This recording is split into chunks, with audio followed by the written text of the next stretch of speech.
Bismillahirrahmanirrahim. Assalamualaikum warahmatullahi taala wabarakatuh.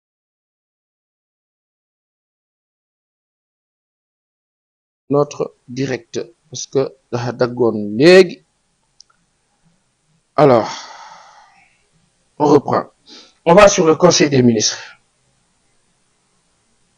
Conseil des ministres bi nga xam ni amoon na tey fële ca palais de la République. Président bii di Bassirou Diomaye Diakhar Faye présidé ko moom ak premier ministre bi Ousmane Sonko ak l'ensemble des membres du gouvernement. Ginnaaw civilité yeeg yooyu nuyoo yeeg saafonte yi président de la République kontaan na lool ci tàmbaleem ci li nga xam ni xewoon na fële ca Diamniadio mu concerné ci mercredi bi 16 octobre 2024 réunion hebdomadaire boobu président bi ba moo tàmbali kontaan na lool ci vision Sénégal 2050 kontaan na ci xamle na ko wax na ko félicité na premier ministre félicité gouvernement bi yëpp félicité ñi nga xam ne ñëpp yëngatu nañ ci experts yi nga xam ne ñoo ngi ci réew mi sant na gannaaw loolu premier ministre bi mu yaatal document bi gën ko tas ci secteur yëpp ci fànn yëpp ci ñëpp toutes les couches de la population ñu jot ko pour que ñu mun ko nangu mun ko accepter àndandoog moom liggéey ci pour une meilleure implémentation participative rapide du master plan défini sur 10 ans avec une phase d'amorçage quinquennale à partir de 2025. Donc c'est sûr, on va dire ñu ngi ci 2024 fii ak 2050 on dira dans 24 ans dans 25 ans dans 26 ans Inch'Allah. Ça va partir du premier plan quinquennal dem sur le décennal ainsi de suite. Donc d'ici 10 ans Inch'Allah le Sénégal va changer mais déjà sur ces 5 ans là amorçage bi comme il l'a dit dana am waaye nu wax nag benn affaire ñun ci foofu gis-gis bi ñu ci am moo di ne bu nee plan rek planification bu ñu ko waxee rek mooy organisation à partir d'un point A vers un point B ba Z ci yoon bu ñu war a jaar ak fa ñu war a jëm ci jàppandal foofu nag laaj na itam oto bu amul essence du daw su moteur bi baaxul du daw lu ci manqué dana feeñ donc fi ñoo déparé pour egg ci plan boobu nga xam ni quinquennal décennal ak fii ak ñoo egg ci vision 2050 boobu laaj na ñu xool nag fi ñuy déparé fa mu doon bu garage bi baaxul fi ñoo gaare fi ñoo déparé bu oto bi nekkul en marche départ dana jafe te oto bi nekk en marche du lenn lu dul nit ñi le capital humain nit ñi gis seen bopp ci seen ay yëngatu moo di ne environnement bi leen di permettre ñu mën a am as tuut pour lekk naan am taxawaay am dëgërlaay daal di tegu ci yoon bi nga xam ni moo leen di yóbbu ci vision 2050 boobu loolu faw nu wax ko te suñu kilifa yi xam nañu ko waaye fàttali moom du yàq dara n'est-ce pas te conseil des ministres ba président de la république dikk na ci urgence yi nga xam ne moo am ci wàllu économie par rapport au redressement wax na gouvernement bi ñu sukkandiku ci audit finance publique yi nga xam ne def nañu ko daal di si tegu pour def plus d'efforts possible pour assainissement bi nga xam ni moo concerné dépense u état bi le train de vie de l'état état au Sénégal seen dépense dafa métti dafa diis ci nit ñi moo tax président bi di araftu ci sens boobu di ko wax nguuram par rapport ak consolidation budgétaire bi nga xam ni moo di defaraat chiffres yi ba mu nekk à norme dara bañ ci ëpp lépp nekk ci loo xam ne dafay yemb nekk luy amal njëriñ askan bi mu nekk lu important ci wàllu conseil des ministres bi nga xam ne amoon na ci àllarba ji ci palais de la République li nga xam ne nag mu ngi concerner toujours le président de la République moom xam la ne ci ay yëngatoom ak ay activités ak ay missions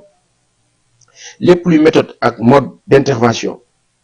daf ko bàyyi xel amal ko njëriñ mu concerner li nga xam ne moo di pôle territoire identifié yi foofu nag wax na ne que pôle yooyu dañu war a nekk ay jëmbatu industrie lépp lu industrialisation dafa war a sukkandiku ci pôle yooyu dans différents secteurs pour mën a yóbbu réew mi fenn fi donc ci ay filières stratégiques moteur de croissance de développement durable équitable et de création d'emplois le président de la République Bassirou Diomaye Diakhar Faye mu ngay xamle di ko wax davantage gouvernement bi ni leen faw ñu valoriser filières yi ak secteurs yi nga xam ni dañuy jur liggéey pour askan wax na itam ne mu ngi wax gouvernement bi ñu proposer politique nationale d'emploi boo xam ni dafa ànd ak vision Sénégal 2050 hein xam ngay xam leen ne entreprise publique yi ak privé yi nga xam ne dañu nekk en difficulté faw ñu jàppale leen ci wàllu woowu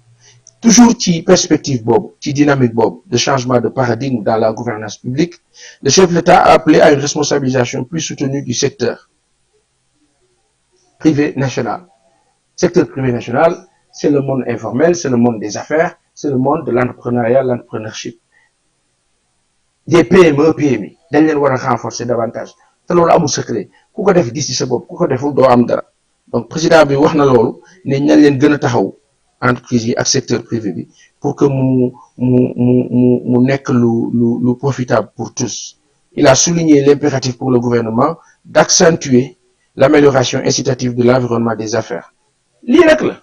faire de sorte que ñi nga xam ne dañuy yore ay entreprise nekk ci biir réew mi mais ñu mën a liggéey ak xel mu dal mais ku fi entreprendre Sénégal xam nga ni Sénégal tànn ci wàllu entreprise metti na lool ku ko waxul rek yaa ngi def lu la neex ma leen di ñaan ngeen partager yéen ñi fi nekk ngeen ko mënee rek ngeen baal ñu partager ñenn ñi mën a jot li ñoo waxtaane ndax tàmbali la te tàmbali moom toujours nii laa mel alors li nga xam ni toujours ci conseil des ministres président bi wax na ko ngi jëm ci attractivité compétitivité ak renforcement du dialogue état secteur privé digitalisation des administrations promotion de champions nationaux dans tous les secteurs porteurs et dans toutes les filières stratégiques et bien sûr la transformation de l'économie informelle fortement ancrée dans notre société pour en faire un levier de croissance et de création d'emplois décents. Billaay moom kilifa yi lu nu fi wax xam nañu ko jëf ji rek moo ci des jëf ji ci wàllu secteur privé bi président bi joxe na ci ay avis que nañu leen gën a taxawu davantage permettre leen ñu nekk ci environnement bu décent bu sain boo xam ne dafay yombal seen ay liggéey ak seen existence. Président bi wax na tamit ci wàllu priorité maîtrise du secteur extractif agriculture ak numérique ku wax mbay wax technologie fu mu toll ci wàllu numérique wala mën a xalaat extraction mu di li ñoo génne ci suñu suuf les mines président bi àdduna ci wax na mu ngi woote ci li nga xam ni moo di relance du secteur spécial du tourisme pour lequel notre pays détient des avantages comparatifs notables waaye secteur du tourisme ñoo xam ne li si jiitu mooy sécurité dans la vie active xam nga boo génnee mara day si ñu agressé la fu ni mel tubaab toog ci dëkkam wala ay étrangers d'autres africains wala ñeneen toog dégg que loolu mën naa jur ku dee dem sa njaboot ne la attention foo jëm Sénégal wóorul de loolu faw kilifa yi ngeen liggéey ci faw sécurité am ci réew mi tourisme moom du dox fu sécurité amul faw apaisement am fi faw jàmm am fi faw nit ñi yëg seen bopp ci li seen ay yëngatu su ko defee touriste bi ñëw ñun duñ ko agressé duñ ko sonal c'est capital loolu faw kilifa yi ngeen bàyyi ci xel bu baax a baax c'est capital. Alors li nga xam ni tamit président bi wax na ko gannaaw tourisme bi wax na ne ci perspective yooyu mu ngay xalaat la promotion de l'économie endogène ouverte au reste du monde économie endogène lii Ousmane Sonko di woote lan la le président du PASTEF en tant que président du PASTEF et non premier ministre que léegi rupture am na ci lan dootul ne man falu naa xaalisu état laay jël utiliser que pour sama parti politique léegi ñun li ñu doon def ñun bi ñu nekkee ci politique bi nekk ci opposition bi daan cotiser di dajale loolu la ñuy wéyal. Il a cité l'exemple de notre ami et frère Fadilou Keïta ne ko bu dee benn 5 millions ngay am salaire war ngaa mën a jël souvent on dit que les DG ici ont 5 millions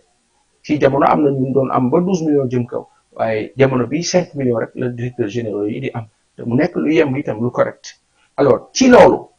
mu ngi jël Fadilou comme exemple ne ko da ngay jël benn DG yi ñoom dañ leen sas 1 million rek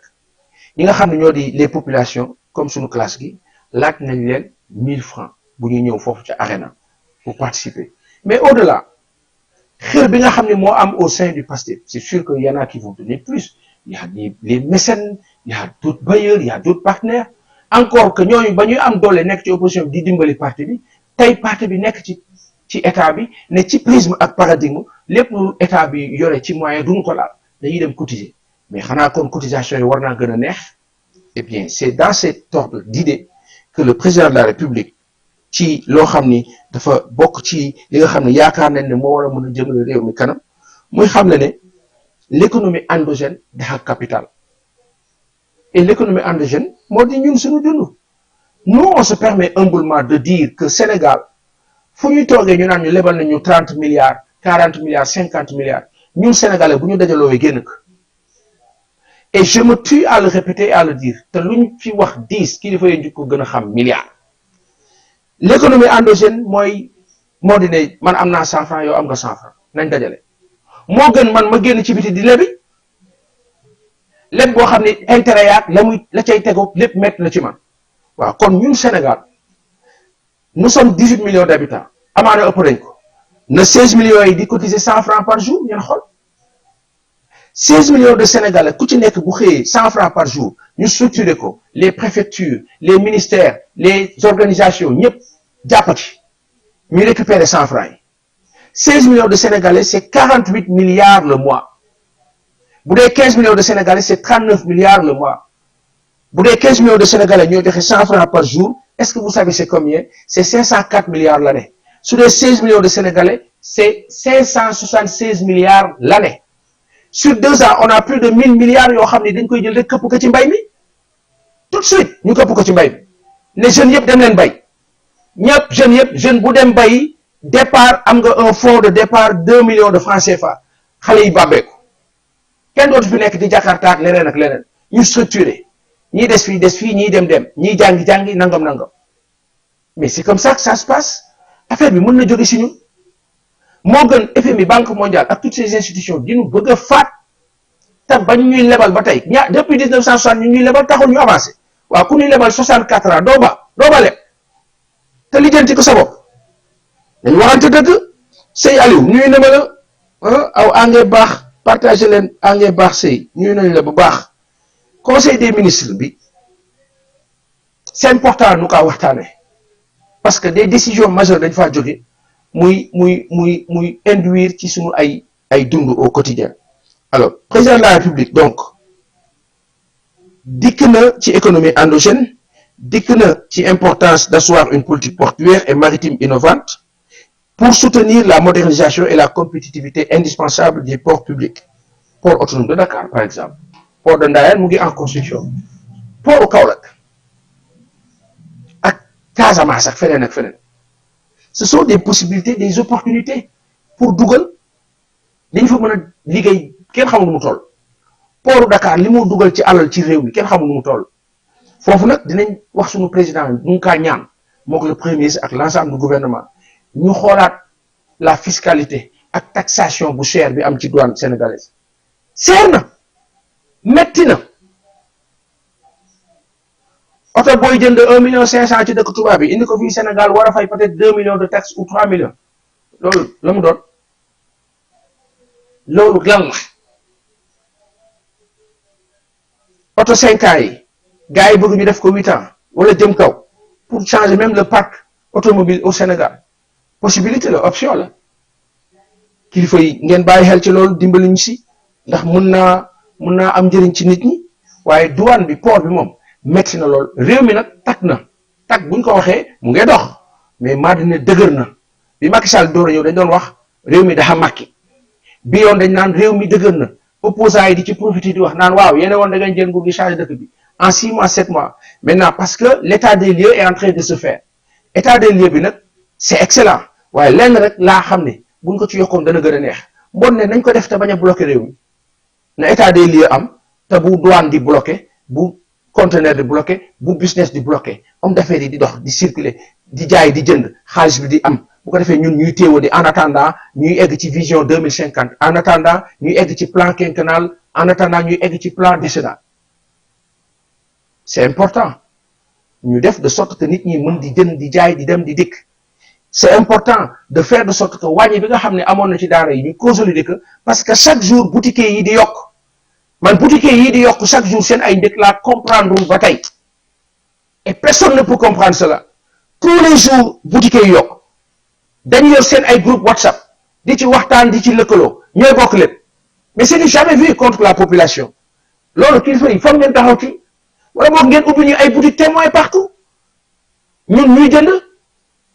ñuy leb di fay moo gën subhanallah bis bu jot gars yi yokk seen njëg yi pour lan du yoon. Donc faw nag kilifa yi ngeen dimbaliñ ci loolu ah dimbaliñ ci loolu. Le président de la République ginnaaw bu mu waxee ci port yi face aux enjeux et défis signalés, il a rappelé au Premier ministre l'importance primordiale de la finalisation en relation avec toutes les parties prenantes impliquées du projet de loi de la souveraineté économique et de la doctrine de financement de l'économie nationale. Bon, ma ko mayee ma récupérer sama këf ki ndax am na njëriñ daf maa permettre ma situé wu mun a xam fi ma jëm ndax ku amul bu sol boo moytul daa réer du dëgg ku amul bu sol boo moytul daa réer. Alors économie nationale bu ñu ko waxee ça rejoint le sens endogène de l'endogénéité bi ñu doon wax, ça rejoint surtout le sens de la souveraineté économique, ça rejoint aussi le sens de la haute dignité à retrouver pour nos populations. Président sàkku na ci kii di premier ministre mu bàyyi xel loolu am ci taxawaay bu fort plutôt pour que mu mbir yi gën a yemb. Importance primordiale de la finalisation avec les parties prenantes impliquées pour projet de loi sur la souveraineté économique et de la doctrine de financement de l'économie nationale. Sur la problématique du financement, le président a indiqué au gouvernement l'urgence d'une évaluation intégrale des dispositifs publics, ainsi que la nécessité de promouvoir un cadre national robuste et souverain pour impulser le financement adéquat de l'économie. Su réew moom leen rek la faw ñu xool fu noo jëlee xaalis te noo leen ko wax fii amul benn xam-xam, mais la Banque nationale populaire du Sénégal bu leen neexee tuddee ko nu leen neex dafa war a am. Le Sénégalais doit pouvoir avoir besoin de 10 millions de francs CFA toog de façon digitalisée composée tak am réponse ñu tontu ko mu ne 10 millions laa soxla ñu ne ko échéance bi nan nga ko mën a faye mu ne nii ak nii ak nii laa ko mën a faye jël engagement ñu kii ko. Mais nga fekk benn Baye Assane boo xam ne yorul tojul nga ne oui il faut que xale yi liggéey Baye Assane jóg ne day entreprendre mais banque bu mu dem ñu ne ko ndax am nga garantie bi lan la moo xam day jël kayitu seen waa kër wala kayitu këram wala kayitu on ne sait qui et quoi wala ay terrain wala leneen su ko amee donc la banque ne prend aucun risque su ko amul nag nu moo demee donc du entreprendre wala foofu mu wuti partenaire su amul partenaire nu moo def. Foofu la ñu waxee kilifa yi nag ñu ngi sàkku ñu ñuy tegee ay stratégie pour renforcer cette économie nationale là à conduire dans le bon sens, mais lenn rek ñu ci mën a dimbali la participation de tous. Et la participation de tous du weesu lii nga xam ne moom la Pastef doon def seen biir bu ñu xewlee soxla cotiser régler problème bi mais na ko Sénégalais yi def nanu ko def compliqué wul 100 francs pour 16 millions de Sénégalais au quotidien, c'est 1,6 milliard chaque jour. C'est 48 milliards le mois. C'est 576 milliards l'année. Boko bolek niche fiscale yi nga xamni ñu ko daan wax Ousmane Sonko di ko tudd ci ñu waroon fay ta fayuñu mais mën nga am lu teggine données yi changé te war na mën a nekk ci loolu. Président bi wax na premier ministre bi mu liggéey ci benn rapport trimestriel d'évaluation de la déclinaison sectorielle et temporelle de Sénégal Vision 2050 sur la période 2025-2029. Président bi dikk na aussi ci assistance bi nga xam ni war nañ ko am ci sinistré yi nga xam ne ñooy dund jamono bi inondation yu metti ci li dikkee ci ndox mi nga xam mu ngi wàllee ci fleuve les crues du fleuve daal di génn fekki dëkk bi muy fleuve Sénégal fleuve Gambie ak seen ay affluents loolu président wax na ko ne nañ leen taxaw ndax metti na te plan de prévention yi ak résilience yi contre catastrophe naturelle yi war nañ cee gën a am farlu ak pas-pas te muy gaaw mu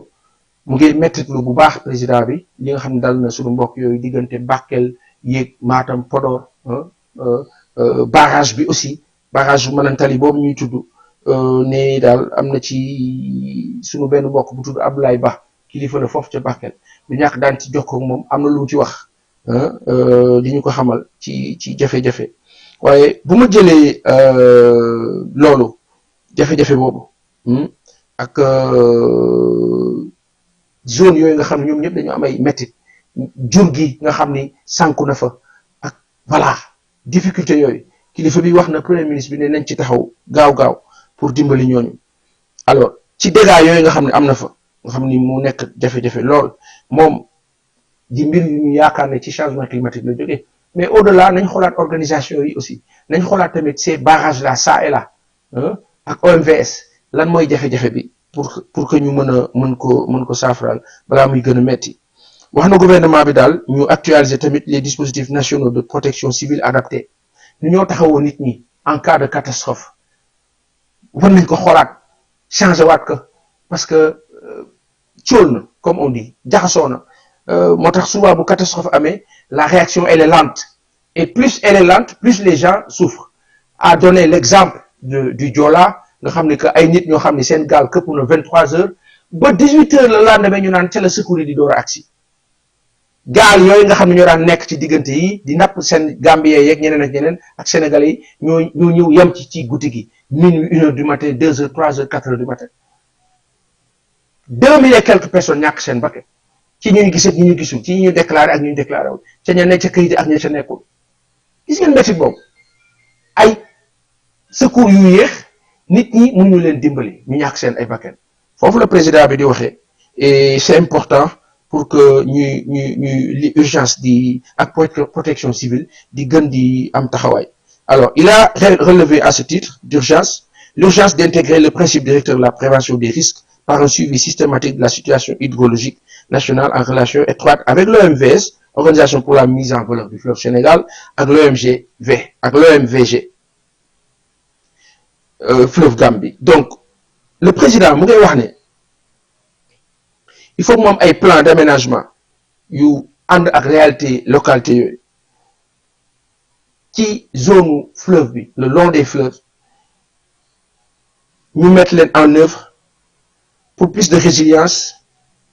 comme plan de résilience pour indiquer les effets de crue sur les habitations et les activités économiques baax na ñu dimbali population yi ci sens boobu mais baax na itam àll bi yaatu bi nga xam ni population yi ñu ngi ko bàyyi tafu ci ndox mi naan ndox mi c'est à vocation économique mais àll bu yaatu bi ñoo bàyyi nañu ko aménager population yi dëkk fa du tere bu ñu xëyee dem ci ndox ma parce que en cas de pépin mais c'est compliqué. Le président de la République a informé le Conseil qu'il se rendra les 18 et 19 octobre 2024 dans la région de Kédougou. Le président dana dem Kédougou le 18 ak le 19 octobre bi maanaam samedi bi nga xam ne ci le premier ministre Ousmane Sonko di woote fële ca Arena moom dana ko fekk président de la République Kédougou vendredi bi la fa war a nekk ak samedi bi incha allah pour visiter les zones sinistrées ñi nga xam ne dañu fa am ay jafe-jafe diggante foofu Falémé pour ñu masawu leen accompagner leen ci jafe-jafe yooyu. Alors ci journée mondiale de l'alimentation le président de la République mu ngi insister ci souveraineté alimentaire bi insister na ci bu baax mu ngi sàkku tam ñu accélérer mise en œuvre bi par rapport à la politique agricole rénovée et ambitieuse. À cet effet, il a indiqué l'urgence de redéfinir les objectifs d'aménagement hydro-agricole, particulièrement au niveau des vallées du fleuve Sénégal et de l'Anambé, pour accroître de façon significative les surfaces emblavées, de même que les productions rizicoles, avec le développement de la mécanisation et l'accroissement des systèmes de maîtrise de l'eau. ndox moom fu mu am teraanga dafa fees del dafa di nag daa xam na nga kaa jëriñoo moo xam ci nii wala ci ne la bu fekkee xamuloo ko doo ko jëriñoo boo ko xamee nag daa ci am loolook loolu ku weddi laajal les Pays-Bas. Le président de la République a demandé au Premier ministre de prendre les mesures urgentes pour réviser en fonction des nouveaux objectifs d'aménagement et de production fixés les moyens d'intervention de la Société nationale d'aménagement et d'exploitation des terres du delta du fleuve Sénégal, la SAED, et de la Société de développement agricole et industriel, la SODAGRI, en particulier. Est-ce que xam ngeen ni SAED ak SODAGRI ci jamonoy parti socialiste wàcc ñëw ci Abdoulaye Wade en fait je veux dire que lépp luy planification Léopold Sédar Senghor loo ko mënti reproché digganteem ak Cheikh Anta lu metti la ndax Cheikh Anta mënoon na ko jëriñ mais daf kaa xeex mais au-delà le sens de la méthode et de l'organisation de la planification wax dëgg fa yàlla ñoom ñoo ñu ko fi tegal nu état structuration ak organisation léegi nag après c'est le comportement des uns et des autres moo indi les failles ça et là dégg ngeen wax bi donc aujourd'hui li nga xam ni am na mu concerné sunu réew mi jëm ci wàllu mbay mi ak ndox mi SAED ak SODAC yi ak industrialisation bi dañ cee am wàllu bu toll ni àdduna moom le président bi di souligner ci wàllu mbay mi mu ngi ko rappeler également ministre de l'agriculture ne ko na sécuriser gaaw lépp loo xam ne mu ngi jëm ci domaine agricole bi ak assiette foncière yi mu àndal domaine agricole communautaire ak l'ISRA en vue d'intensifier le rythme de production des semences certifiées en quantité suffisante ñun am nañu lépp loo xam ne mën na saxal suñu gàncax bu baax a baax am nañ ko ba mu doy waaye nag comme on dit li yàqu dafa bare moo tax faw mu rétablir l'ordre et l'orthodoxie dans les activités de l'État du Sénégal donc président de la République wax na gouvernement bi ñu renforcer la transformation locale de la production agricole nationale tout en soulignant que la filière riz devra être mieux accompagnée par la baisse des coûts de l'énergie durant la transformation avec le recours notable à l'énergie solaire au niveau des rizeries installées. Oui, pour mbay mi énergie solaire méttiwul même pour administration sénégalaise bi ministère yeeg agence yeeg direction yeeg département yeeg et cetera ministériel ak leneen mais nañu def énergie solaire partout su ko defee jaay courant bi wàññeeku xool leen courant bi ni mu chéré kenn du développé wu noonu courant bi cher na métti na donc nañu ko xoolaat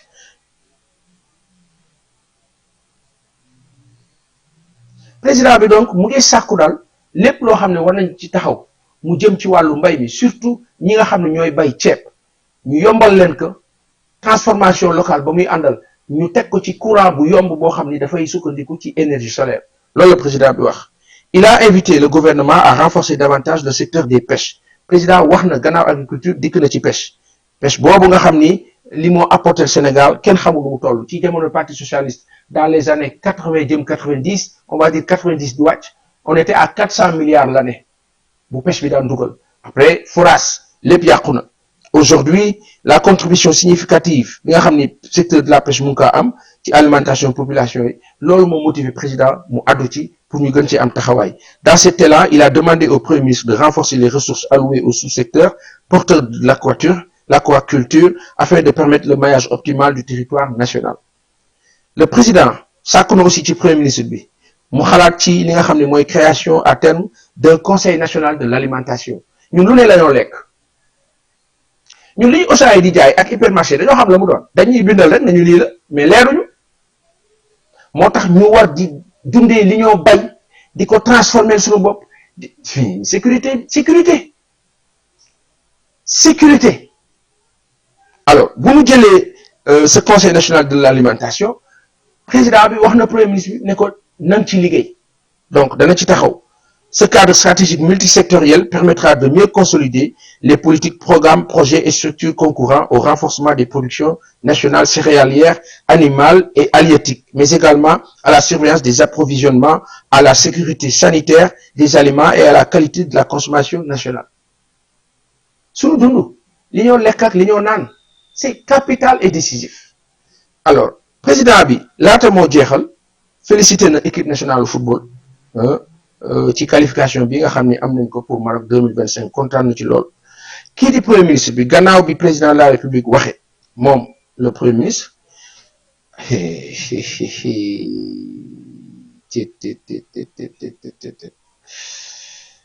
waaw xam nga ci protocole bi bu président waxee ba pare premier ministre moo ci topp avant ministre yi di dikk ci wàllu seen taxawaay ci mbir mi kii di premier ministre bi moo tàmbali wax na satisfaction am bi nga xam ni am na ko ci gouvernement bi surtout par rapport ak référentiel vision Sénégal 2050 bi nga xam ni ñoom am nañ ko si rafetlu na ko sant ci équipe gouvernementale bi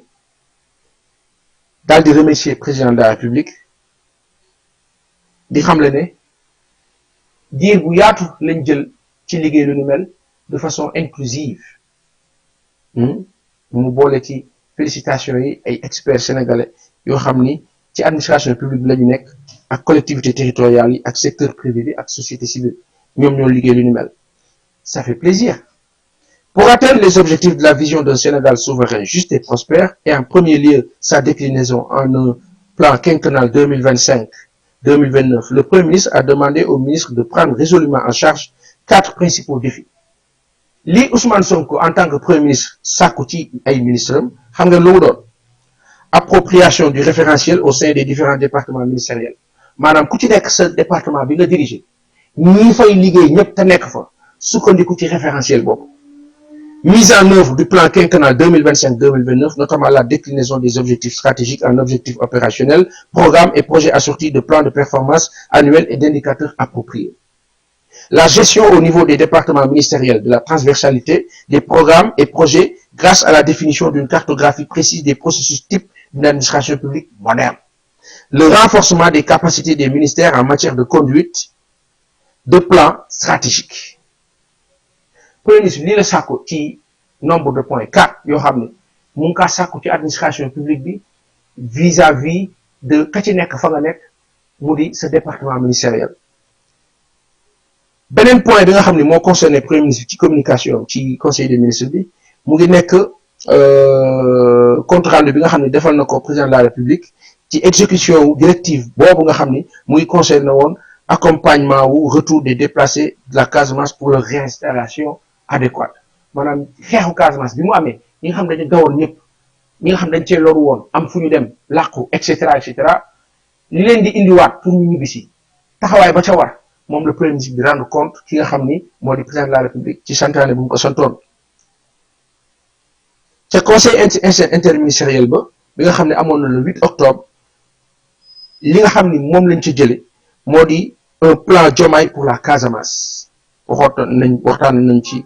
fële ca Salim Tour ca RTS mu articulé ci plan d'action détaillé boo xam ni budget bi mu ngi toll ci 54 milliards de francs CFA pour dimbali ñooñ seen réinstallation te Casamance mu di lu baax pour une réinstallation adéquate des déplacés dans leur localité d'origine respective et dans des conditions satisfaisantes de vie sociale. Le Premier ministre a exhorté les ministres en charge de l'exécution du plan d'action, chacun en ce qui le concerne. Ministre bu su nekk ci wàllu ba nga ca war a taxawee ci liggéeyu 54 milliards yooyu war a dem ci ñoo nga xam dañoo jóge woon Casamance war a dellu si war a ñëwaat seen dëkkuwaay Ousmane Sonko mu ngi sàkku en tant que premier ministre ministre bu ci nekk te nga war ci am taxawaay nga liggéey nga veiller liggéey davantage ci planification optimale des tâches. Le président de la République moom dafa wax ci contenu détaillé le premier ministre dikk ci contenant ba la façon de faire c'est important. Une coordination étroite des interventions ainsi qu'au respect scrupuleux des engagements souscrits et des délais d'exécution. C'est capital. Premier ministre loolu la tënk di def ko ci conseil des ministres bi kii nga xam nag moo di premier ministre bi mu paree gannaaw le président de la République ministres yi ñoo jël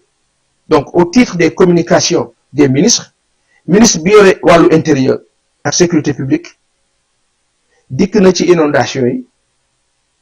wax débordement yi am ci wàllu fleuve du Sénégal ak Gambie ministre hydraulique ak assainissement dikk na ci wàllu communication hebdomadaire bi nga xam ne mu ngi ko def tamit ci gestion inondation yi ministre bi amee wàllu pêche ak infrastructure ak portuaire maritime infrastructure maritime et portuaire yi def na le point moom itam ci Ndaxonga Foundiougne ak port yooyu nga xam ne leen di woowee les ports secs ministre de l'agriculture de la souveraineté alimentaire et de l'élevage moom itam def na communication ci mise en place ak cession des intrants agricoles 2024, l'état des cultures et le suivi des exportations de produits horticoles. Alors, au titre des textes législatifs et réglementaires, le Conseil a examiné et adopté projet de décret portant collecte de la rémunération pour copie privée. Ah, ça c'est intéressant, la copie privée. Gagné yàgg nañ ci coow di ci wax. Sénégal mu ngi avancé. Le ministre de la formation professionnelle porte-parole du gouvernement moo di Amadou Moustapha Ndiek Sarré moom moo ñu proposé libellé bi di conseil des ministres bi nga xam ne amoon na tey fële ca palais de la République. Si vous suivez bien depuis le début qu'on essaie de décrypter, même pas décrypter, mais qu'on essaie de proposer en tout cas ce qui a été dit sur le conseil des ministres depuis le début à maintenant, on nous montre les tenants d'installation des pans et piliers qui puissent permettre nous décoller. Foofu lañ toll ndax li yàqu dafa bari foofu mu am lu ñu asseoir sukkandiku ci comme contenant comme support pour propulser wu comme une fusée. Yàlla na yàlla def jàmm ci réew mi def fi xéewal barkeek yiw yaatal suñu teraanga ci Sénégal defal ko Sénégal yëpp fépp ku ne ci àdduna bi wàcc fi xéewal barkeek yiw ñi ne ci jafe-jafe ndox mi fële ca nord du pays ak vers l'est et cetera ñoom ñëpp vers le sud aussi yàlla na yàlla dimbal leen état bi taxaw leen nu mu waree dans l'urgence de temps que mbir di soppeeku et ñu teg yeneen prisme yoo xam ne moo day permettre ñuy profiter ci ndox mi di ci dund te bu période de pluie ñëwee bu leen lor bayal bi yaatu na espace bi yaatu na nañu dëkkal nit ñi ci espace yi ñoo bàyyi yaatal ko te bërëbu fleuve yeeg dex geeg la ca des ni moo jege noonu ñu fexe aménager ko de sorte que nit ñi di ci liggéey di ci jëriñu di ci feexlu di ci am loolu ak loolu te du leen lor ñuy sant di gërëm suñu équipe technique Mario ak Maurice ak ñi nga xam ne ñoo ñu seetaan ñëpp di joxante rendez-vous Pass TV Kumba est de retour elle était en voyage ñu bisi na altine jàmm incha allah di ngeen ko am fii mu te amal leen émission yi moo amal ci ngoon Salitam mu ngi fi Kumba Ndiaye Ndoye dana ñëw pour la matinale une matinale qu'elle va vous proposer à sa façon ñun on va être de loin di seetaan waaye dana ñëw à sa façon proposer leen que tous les jours incha allah à partir de la semaine prochaine en attendant man moom damay daw rek boo nu ko jot bi mayee rek ñu barkeelu tuuti daal di continuer demain incha allah sur Salimto RTS 11h30 12h50 danañ fa dalal Maam Khoudia dana fa am gan bu mag bu noo wax Sadikh Top bokk Pastef dana waxtaan ak ñun suba jàmm incha allah 11h30 ci RTS Pass TV on se dit Sénégal ñoo far 24 80